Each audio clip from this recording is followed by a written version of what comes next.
Hi my beloved students, আশা করি তোমরা সবাই ভালো আছো। এক্সাম তোমাদের শুরু হতে যাচ্ছে, কিছুদিন পরেই তোমাদের board exam, class 12 board exam. তাই কোনো ধরনের ভয় মনে রাখার দরকার নেই। প্রথম কথাটা হলো এটা, অ্যাকচুয়ালি এক্সামটাকে নিয়ে কোনো ধরনের ভয় মনে রাখার দরকার নেই। পাস ফেলের কথা মাথা থেকে বের করে দাও। মনে রাখবে, do your best, forget the rest. ভগবদ্গীতাতে ঠাকুর শ্রীকৃষ্ণ বলেছেন, কর্ম করো, ফলের আশা করার দরকার নেই। সেম কথা তোমাদের জন্য অ্যাপ্লিকেবল। রেজাল্ট ফেয়ার নিয়ে চিন্তা করার দরকার নেই।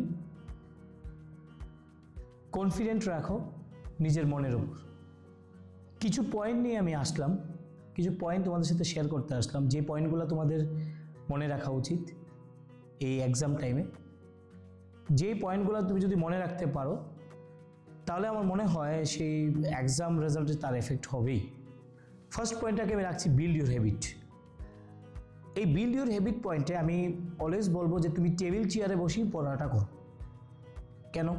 বিকজ তোমার এক্সাম টাইম, ধরে নাও সিবিএসই তোমাকে 10:30 থেকে 1:30 অবধি এক্সাম টাইম রেখেছে। এবার 10:30 থেকে 1:30 অবধি তোমার যখন এক্সাম টাইম, সেই টাইমে যদি তুমি টেবিল চেয়ারে বসে পড়াশোনা করো রেগুলার বেসিসে, তোমার একটা সেলফ কনফিডেন্স এবং বডি এবং মাইন্ডের একটা কোঅর্ডিনেশনটা ঠিক থাকবে।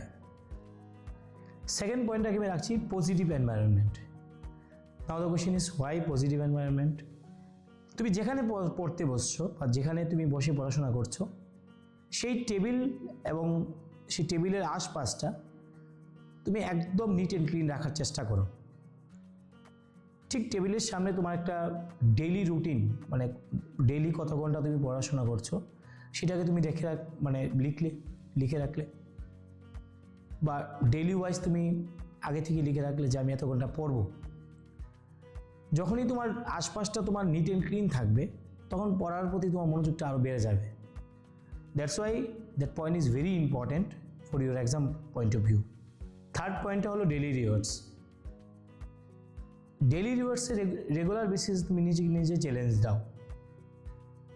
ধরে নাও তুমি আজকে চ্যালেঞ্জ দিলে নিজেকে নিজে, যে আজকে আমি কোনো ইউটিউব বা কোনো সোশ্যাল প্ল্যাটফর্মে আমি যাব না, আমি 6-7 ঘন্টা আমি একদম উইদাউট সোশ্যাল প্ল্যাটফর্ম এবং ইউটিউবকে বাদ দিয়ে আমি চলবো বা পড়াশোনা করবো। ওই টাইমটাতে তুমি ঠিক 6 আওয়ার্স বা 7 আওয়ার্স তুমি পড়াশোনা করলে আজকে দিয়ে, তারপর তুমি নিজে রিওয়ার্ড দাও। রিওয়ার্ডটা কীরকম হতে পারে? ধরে নাও তোমার ফ্রেন্ডের সাথে কিছুক্ষণ কথা বললে, বা আশপাশটা ঘুরে আসলে একটু, সেটাকে আমি রিওয়ার্ড হিসাবেই ট্রিট করছি। ফোর্থ পয়েন্টটা হলো হেলথকে নিয়ে। আমরা সবাই জানি যে health is very important right now, আমাদের পরীক্ষার টাইমে হেলথ যাতে ঠিকঠাক থাকে সবার, সেটা ইম্পর্ট্যান্ট। সেই পয়েন্ট অফ ভিউতে আমি তোমাদের সবাইকে বলবো যে অয়েলি এবং কিছু ফাস্ট ফুড, অয়েলি এবং ফ্যাটি ফুডগুলোকে অ্যাভয়েড করো ফুললি। ফাস্ট ফুড তো ফুললি অ্যাভয়েড করো এখন। তাহলে কি খেতে হবে? বেশি করে তোমাদের ড্রাই ফ্রুটগুলা খাওয়ার চেষ্টা করো। ওয়াটার ইনটেক করো, বডিতে ওয়াটার ইনটেক থাকতে হবে বেশি পরিমাণে। তো এটা মাথায় রাখবে যে তোমাদের এখন কিন্তু হেলথ কনসিয়াস হতে হবেই। ফিফথ পয়েন্ট হলো ওয়াক, তোমাদের হাঁটতে হবে প্রচুর। এবার কতক্ষণ হাঁটবে? প্রত্যেক দিন half an hour at least try করো আশপাশ পরিবেশটাকে একটু দেখে নেওয়ার বা একটু হাঁটাহাঁটি করার। তাতে কী হবে? তাতে মাইন্ড ফ্রেশ হবে তোমাদের। সারাদিনের পড়াশোনার পর যদি একটু হেঁটে আসো, আশপাশটা দেখতে পেলে যে কি চলছে আশপাশটায়, একটু এনভায়রনমেন্টের সাথেও তোমার সম্পর্ক হলো তোমার, সেটা খুব ইম্পর্টেন্ট। 6 নম্বর পয়েন্টটা হলো মেটেরিয়ালকে নিয়ে। মেটেরিয়াল মিনস তোমার টিচার বা তুমি যেখান থেকে পড়াশোনা করেছো, সেখানে যে মেটেরিয়ালটা তুমি পেয়েছো বা যে মক টেস্ট পেপার তোমার কাছে আছে বা যে বুক থেকে তুমি পড়াশোনা করেছো, সেটার উপরই বিশ্বাস রাখো।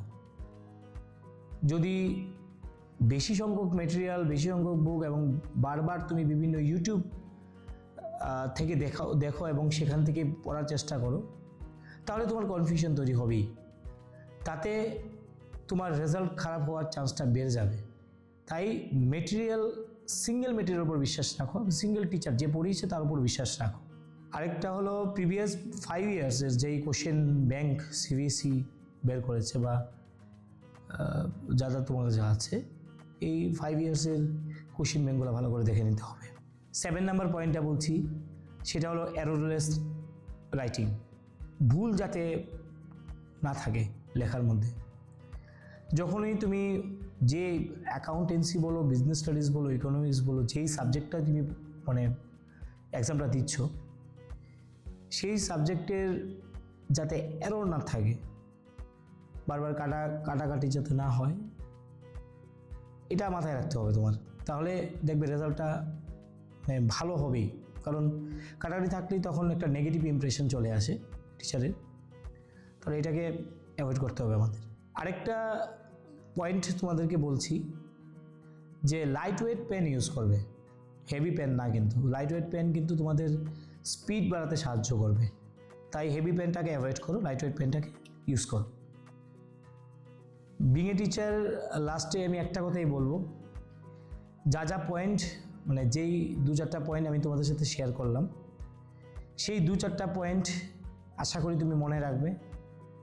এবং যদি মনে রাখতে পারো তাহলে তোমাদের রেজাল্টে সেটার এফেক্ট হবেই। যদি রেজাল্টটা ভালো হয়, এই পয়েন্টের মনে রাখার পর যদি রেজাল্টটা ভালো হয়, তাহলে আমি মনে করবো আমার ভিডিওটা সার্থক।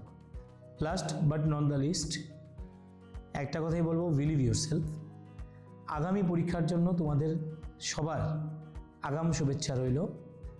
সবার পরীক্ষা ভালো হোক, সেটাই আশা রাখছি।